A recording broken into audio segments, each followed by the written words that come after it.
Good morning, good afternoon, good evening. This is Dr. Diane Sanchez, and I am going to be reviewing the behavioral approach, chapter 4 in your book. Well, here's the overview. Behavioral approach perspective, we're going to talk about the Ohio State studies and the University of Michigan studies, which are really the linchpin for the behavioral approach, and the Blake and Moulton's leadership grid, and how does the behavioral approach work. First of all, what's the description of the behavioral approach? Well, first of all, it emphasizes the behavior of the leader. So we've been through the trait approach, and we've discussed the skills approach. The trait approach emphasized the personality characteristics of a leader, and the skills approach emphasized the leader's capabilities. The behavioral approach focused exclusively of what the leaders do and how they act. And in shifting of the study of leadership to leaders' behaviors, the behavioral approach expanded the research of leadership to include the actions of leaders towards followers in various contexts. So we're looking at two types of behaviors: task behaviors and relationship behaviors. Task behaviors facilitate goal achievement and help the group members achieve objectives. The relationship behaviors help subordinates feel comfortable with themselves, each other, and the situations. Many studies have been conducted to investigate the behavioral approach. As I've told you in previous webcasts, there are hundreds of studies regarding leadership, and in this particular approach there's been many. Description questionnaire, and it is the most widely used leadership assessment instrument that we use now, and the results gave two general types of leadership behaviors. Initiating structures, where leaders provide structures for subordinates.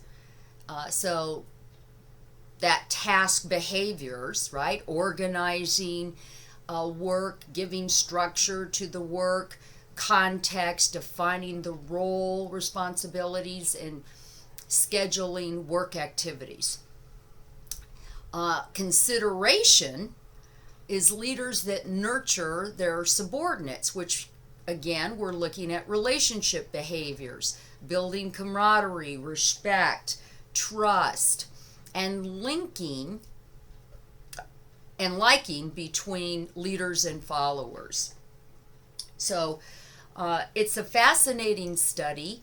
It also gave us a first-time leadership assessment instrument that allowed the followers to measure their leaders. And this was breakthrough compared to previous studies.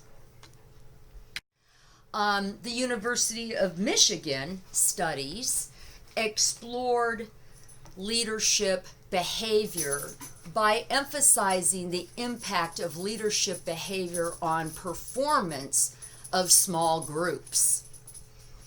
This was breakthrough as well because, as you probably have learned, leaders' behavior can change, right? From small group to another group, from a large group to a small group. So this was fantastic studies that we had not had. And the results of those studies found two types of leadership behaviors, conceptualized as opposite ends of a single continuum. So that means either you were employee oriented or you were production oriented. That was the type of leader you were.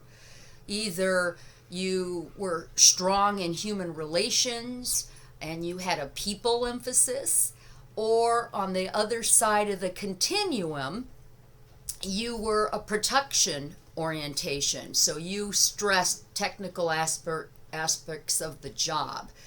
And within that continuum, you can have leadership styles within those two. So this was, again, breakthrough. It wasn't an either or, but along a continuum. And later studies reconceptualized behavior as two independent leadership orientations, possible orientation to both at the same time. So again, this was a wonderful study. The Ohio State studies and the Michigan studies really led to the next grid that we're going to talk about, and that is the leadership grid from Blake and Mouton. And this leadership grid we still use today. And the slides don't give you a visual of the grid, but you can see it on two continuums. The concern for people on one, and the concern for results on the other. So if you are authority compliance, you're at the far part of that continuum where you're only concerned for results and you have low concern for people. If you're a country club manager, you have a very high concern for people and a very low concern for results, and so on and so forth. And in the middle, you care for both the results and the people. And team management is you have a high concern for people and a high concern for results. Paternalism we'll talk about, and Opportunism we'll talk about. So, the management leadership grid, developed in the early 1960s, used extensively in organizational training and development. At that time, this was really the only thing we had to determine good leaders. And it gave us an assessment tool to look for leaders that we wanted in our organization. And the purpose was to design, to explain how leaders help organizations to reach their purposes. So organizations are concerned about production, and they had concern about people.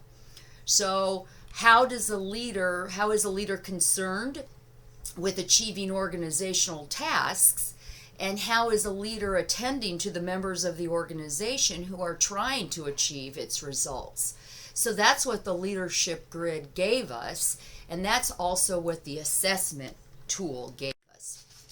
So authority and compliance, obviously its definition is efficiency in operations, results for arranging conditions of work such as human interface, and is minimal. So heavy emphasis on the tasks and job requirements, very results driven, is seen as controlling, demanding, hard driving, and overpowering.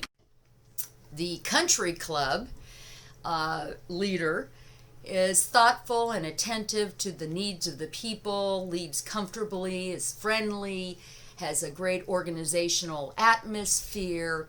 They have a low concern for the task and a high concern for interpersonal relationships. So this individual tries to create a positive climate by being agreeable, eager to help, comfortable, non-controversial.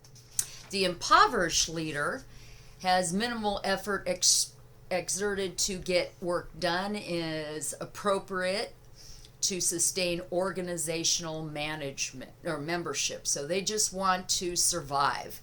They're unconcerned with both task and interpersonal relationships. They don't like to get involved. And they have little contact with their followers and are described as indifferent, non-committal, resigned, and apathetic. The middle of the road. Adequate organizational performance is possible through balancing the necessity of getting work done while maintaining satisfactory morale. These leaders are compromisers.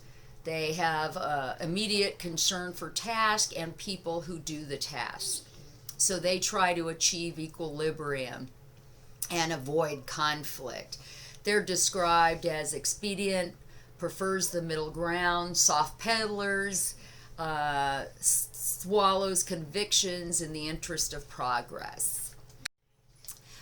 Team leader. Work is accomplished through committed people, interdependence, common stake in the organization, leads relationships of trust and respect. There's a strong emphasis on both team and interpersonal relationships. This is the kind of leader that organizations would like to have many of. And they promote a high degree of participation and teamwork, satisfies the need of the employees, and is involved and gets committed, and they want their employees to be committed to work, and they somehow get them there. They stimulate participation, they act determined, they make priorities clear, they follow through, they enjoy working. Now, paternalism. This is reward and approval are bestowed on people in return for loyalty and obedience. Failure to comply leads to punishment. Does that sound like anybody you know at work or any of your managers? These leaders who use both 1 and 9 and 9 and 1 without integrating. So this individual can be a country club manager, or they can be an authority compliance management manager without integrating the two. So they're one or the other. They're called the benevolent dictator, acts gracious for a purpose of a goal accomplishment, treats people as though they were disassociated from the task, regards the organization as family, makes most of the key decisions, and rewards loyalty and punishment, and punishes for non-compliance. That's what we call a paternalism, maternalism leader. Opportunism is people adapt and shift to any grid style they need to gain maximum advantage. So what this says is they can go to any of these leadership styles to get what they need to get for performance. So performance occurs according to the system of selfish gain. Leaders uses any combination of the basic 5 styles for purpose of personal advancement. May be seen as ruthless and cunning, may also be seen as adaptable and strategic. So leaders usually have a dominant grid style used in most situations, and a backup style that is reverted to when they're under pressure. So that is the opportunism leader. So how does the behavioral approach work? Well, the behavioral approach focuses on primarily a framework for assessing leadership as behavior with a task and relationship dimension. So we finally got a clear-cut framework for assessing leadership with the leadership assessment and defining leadership and behaviors within a task and a relationship dimension. Overall, it offers a general means of assessing the behaviors of leaders, which we so desperately needed in the 60s, 70s, and 80s. So what's the strength of the behavioral approach? It marked a major shift in leadership research from just exclusively trait focus to include behaviors and actions of leaders. There was a broad range of studies on leadership styles that validated and gave credibility to this approach. At a conceptual level, a leader's style is composed of two major types of behaviors, which is task and relationship. So we finally narrowed it down to good leaders have to have behaviors in task and relationship within an organization. And the behavioral approach is holistic. It is leaders can learn a lot about themselves and how they come across to others by trying to see their behaviors in light of the task and relationship dimensions. So what are the criticisms of this behavioral approach? Research has not adequately demonstrated how leaders' styles are associated with performance outcomes.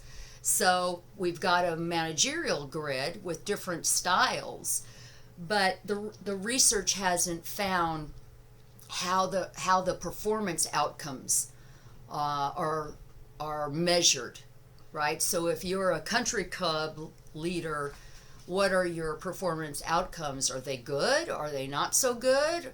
Are they just mediocre? That research had not been conducted.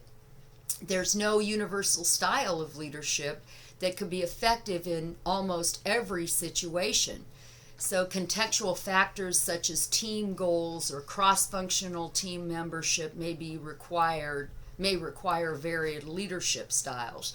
So the managerial grid just went through, or the leadership grid as we call it, just focused on day-to-day leadership, not situational leadership.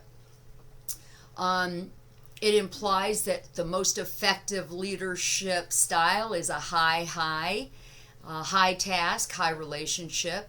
But research hasn't found that is true. So that's a big criticism for the behavioral approach.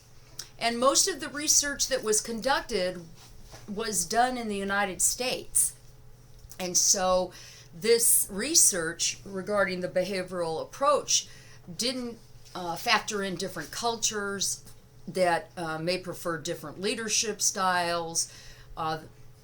It really focused on U.S. management practices. So how can we apply this behavioral approach?